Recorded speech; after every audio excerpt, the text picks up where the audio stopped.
Hey, it's Mark with Mark Patrick Hypnosis. If you're struggling with anxiety and you've been told this, to just have a positive attitude and everything will work out for you, I want to explain to you in this video why that's actually the worst thing to focus on. But more importantly, what I'm going to share with you is some simple tips that you could apply to your life right away today and start living a healthier lifestyle. So let's get to the video.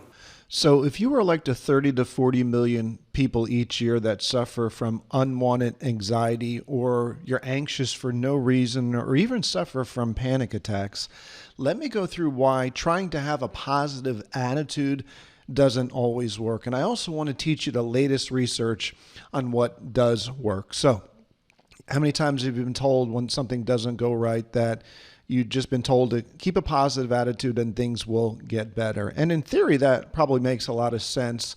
But the power of positive thinking never really resonated with me. I believe it's the number one reason the self-improvement industry has not grown over the last 30, 40, 50 years, because we put so much emphasis on a positive attitude. I mean, think about it. No one wants to be told to be positive.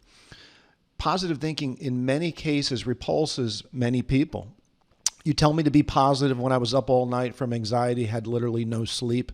Or you tell me to be positive when I have to deal with the election. You tell me to be positive when I have this current situation in my life where everything feels like it's falling apart. You tell me to be positive when I'm going through a divorce. You tell me to be positive when I have this major health situation taking place. And what happens is we buy into this. So what we do is we try to give ourselves a pep talk and try to be positive, but then we end up with the feedback loop from hell, as I call it, which basically means this. You try to be positive and you do it for a short period of time. And what happens is you feel like crap because you can't be positive. Then you feel even worse about yourself. Then what happens is you feel anxious because you wonder, why the heck can I not be positive? Is there something wrong with me? Then you become anxious about being anxious. So now you get ramped up and now you're doubly anxious. Does this sound familiar? So let me do this. Let me raise your emotional IQ, help you reframe your mind, and I want to clear up a couple of misconceptions that are taking place. Number one is this: your brain goes negative fast and it goes often. Negativity is actually very normal. So people typically have about 12,000 to 60,000 thoughts per day. Now, 80% of those thoughts are actually negative thoughts.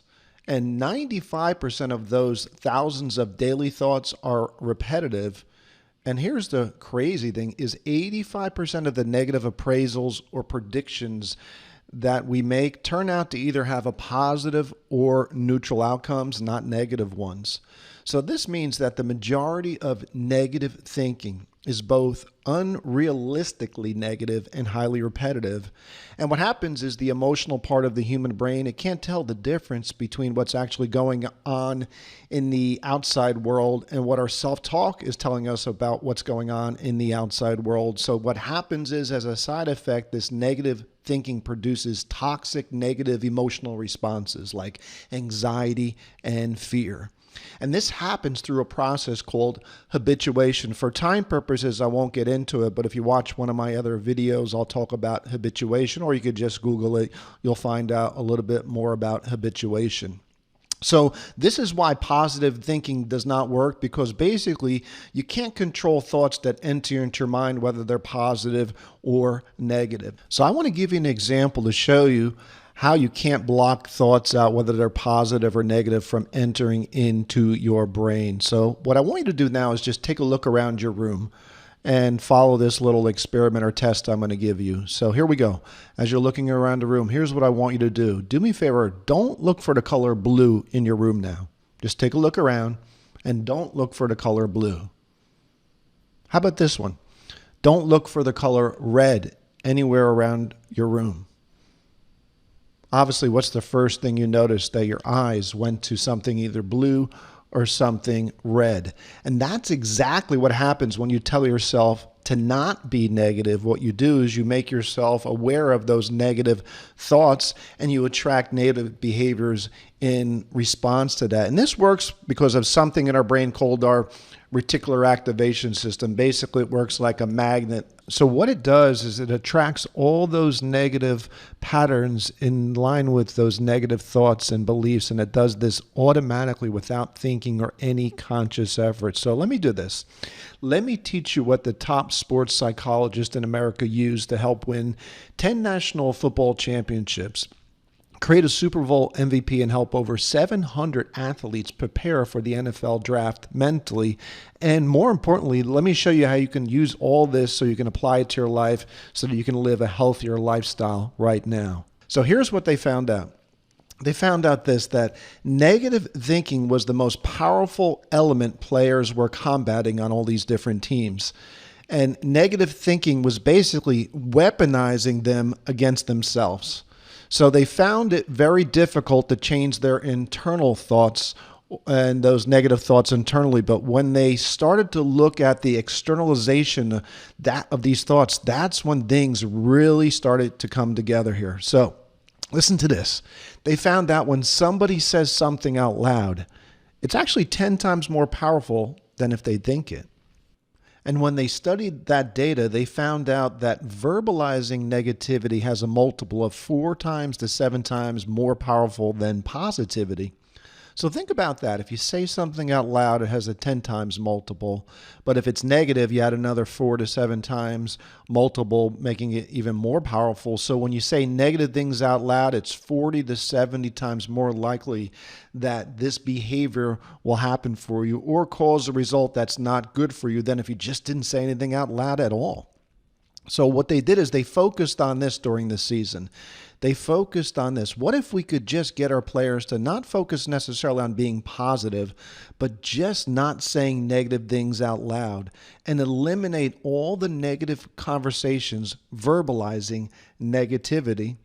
And by focusing on that and just listening to the narrative, meaning being mindful of it, what they did is they created a team culture by teaching this to their individual players. And as a group creating a team culture, teammates participated without reservation, meaning if they heard somebody say something that was negative out loud, they were able to give them feedback without any type of reservation or being judged. And what they found is this took a little bit of work in the beginning, but it produced duplicatable results. Like I said earlier, 10 national championships, NFL MVPs, it produced duplicatable results. So let me give you an example. The Bill Buckner story.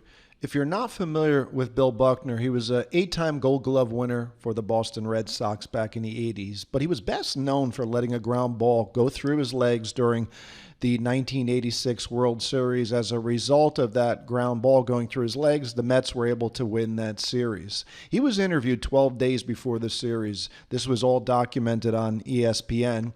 And they asked him what would be the best outcome, worst outcome of you playing in the series. And his dream was to win the World Series with a game-winning catch.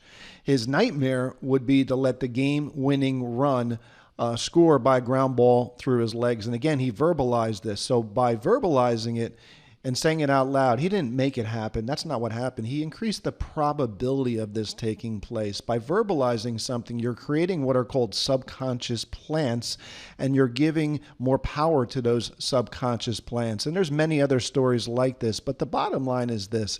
It's more important to be mindful of what we say out loud versus trying to control negative thoughts. That doesn't work, or trying to stay positive all the time. Well, hopefully you got something out of the video that you could apply to your life today and start living a healthier lifestyle. In the meantime, I want to share with you a program that we have coming up shortly online. It's an End Anxiety with Hypnosis seminar online. It's very similar to the seminars we do in person each and every year, where we see about 50,000 clients a year. The only difference is you're able to sit in a more comfortable chair in the most comfortable surroundings, and I believe that really has an impact on your success. So anyway, you're going to see more information on this page. If you are interested, don't wait. Please make sure you take advantage of this information. These programs do sell out all the time. Once again, thank you for watching this video.